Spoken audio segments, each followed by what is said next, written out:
Praise the Lord family. आइए मिलकर के हम पिता परमेश्वर की आराधना करें, स्तुति करें, क्योंकि जहाँ पे 2 या 3 लोग मिलकर के आराधना स्तुति करते हैं, लाइफ में चीज़ें चेंज होती हैं। जो सिचुएशन आपकी स्टक पड़ी हुई थी, वो सारी चीज़ें चेंज होती हैं।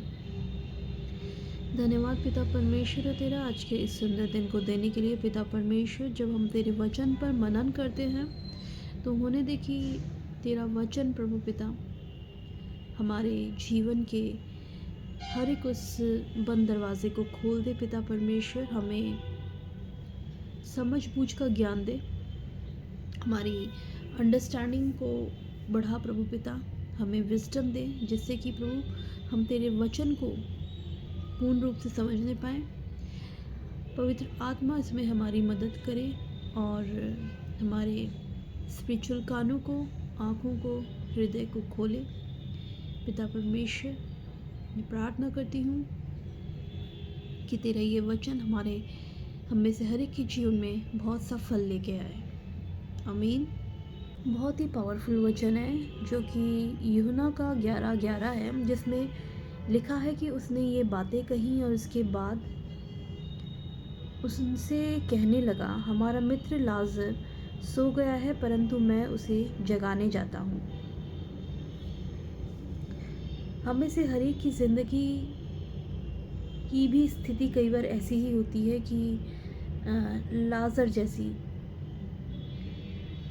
जैसे हम फिज़िकली हैं, इतना काम करते हैं, इतनी मेहनत करते हैं अपनी इस ज़िंदगी को प्रॉपर तरीके से जीने की, कि अच्छा लाइफ हो, प्रॉपर तरीके से फैमिली रन करें,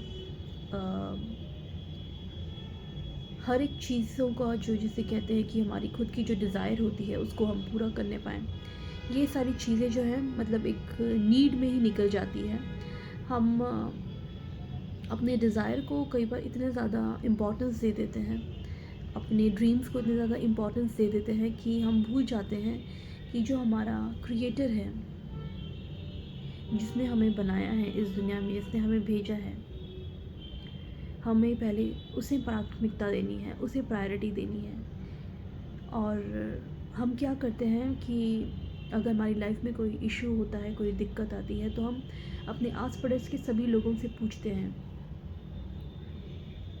है ना। अपने कलीग से पूछ लिया, अपने क्या बोलते हैं ताता चाचा चाची ताऊ ताई सबसे पूछ लिया, लेकिन हम पिता परमेश्वर के पास सबसे लास्ट में जाते हैं। अपने ईश्वर को हम सबसे लास्ट में याद करते हैं, बल्कि हमारी प्रायोरिटी ये होनी चाहिए कि हमें सबसे पहले पिता परमेश्वर के पास जाना चाहिए। हमारी जो स्थिति है लाजर के समान ऐसी हो जाती है कि हम स्पिरिचुअली एकदम डेड होते हैं, और प्रभु यीशु मसीह जैसे उसने लाजर को जगाया, उसने जो बाकी जो लोग थे वो कह रहे थे कि वो मर चुका है, लेकिन प्रभु यीशु मसीह ने कहा नहीं, वो सो रहा है। ऐसे ही हमारी ज़िंदगी में भी हम कई सारी जगह डेड पड़े हुए हैं। हम लोग बहुत कोशिश कर रहे हैं एक लंबे समय से। हो सकता है कि आप कोशिश कर रहे हैं कि अपने बिज़नेस को अच्छे से रन करें, लेकिन आपका बिज़नेस चल ही नहीं रहा है। आप काफ़ी लंबे समय से कोशिश कर रहे हैं कि आप कोई नया काम शुरू करें, लेकिन आप काम शुरू करते हैं, हो नहीं पाता है, आपको सक्सेस नहीं मिल पाता है। शादी के लिए कोशिश हो रही है, लेकिन चीज़ें जो है सही तरीके से बन नहीं पा रही हैं, और कोई एग्ज़ाम आप क्लियर नहीं कर पा रहे हैं, स्टक हुआ पड़ा है, हर चीज़ जो है ना स्टक पड़ी हुई है। लेकिन परमेश्वर पिता आज हमें ये कहना चाहते हैं कि जो स्थिति लाजर जो सो गया है, परंतु मैं उसे जगाने जाता हूँ। लेकिन प्रभु यीशु मसीह आज हमसे ये कहना चाह रहे हैं कि आपकी आज जो भी स्थिति है, जो भी सिचुएशन है, चाहे आपका बिज़नेस मरा पड़ा है, आपकी हेल्थ गिरी हुई है, आपका जो भी एरिया डेड पड़ा हुआ है, उसमें प्रभु यीशु मसीह अपनी सांस फूकेंगे, उसको नया कर देंगे, उसको नया जिला देंगे। जैसे लाज़र को उन्होंने ज़िंदगी दी, वैसे ही वो आपकी उस स्थिति में भी जान डाल देंगे। चाहे वो आपका बिज़नेस है, चाहे वो आपका रिलेशनशिप है, चाहे वो आपका कोई भी एरिया हो सकता है, जिस भी चीज़ में आप स्ट्रगल कर रहे हैं, पिता परमेश्वर आपसे कह रहे हैं कि उस जगह जो है, उस एरिया में पिता परमेश्वर आपको न्यू लाइफ देंगे, नया कर देंगे वो सारी जगह। लेकिन आपको ज़रूरत है कि आप अपना वो थोड़ा सा फेथ दिखाएं, वो छोटा सा फेथ दिखाएं, जिससे कि पिता परमेश्वर को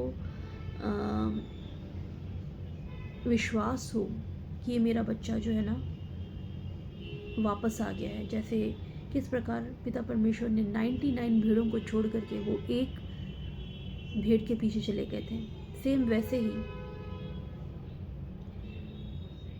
आज पिता परमेश्वर हमसे ये कह रहे हैं कि हमारी जो भी स्थिति मरी पड़ी है उसको पिता परमेश्वर नया कर देंगे। नए रास्ते, नई अपॉर्चुनिटीज़, नए जो दरवाजे बंद थे वो सब खोल देंगे। आपके ऊपर इतना फेवर होगा। हर एक वो मरी हुई स्थिति जो हर स्थिति में डेड थी, वो एकदम जैसे कहते हैं कि अगर आप अपना वचन के द्वारा अपने आप को भरे रहेंगे और आप अपना एक लाइफस्टाइल बना लेंगे कि आप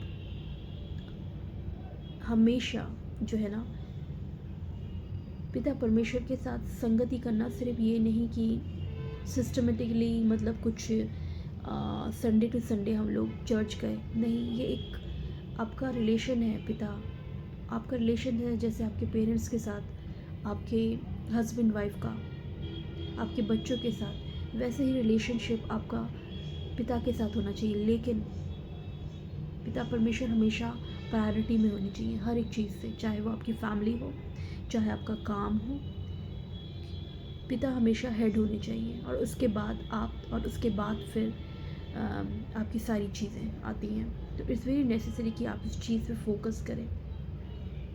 आई एम श्योर कि आपको जो मैं कहना चाहने की कोशिश कर रही हूँ आप वो समझ पा रहे होंगे इस मैसेज के द्वारा। और मैं मिलती हूँ आपको मेरे नेक्स्ट वीडियो में।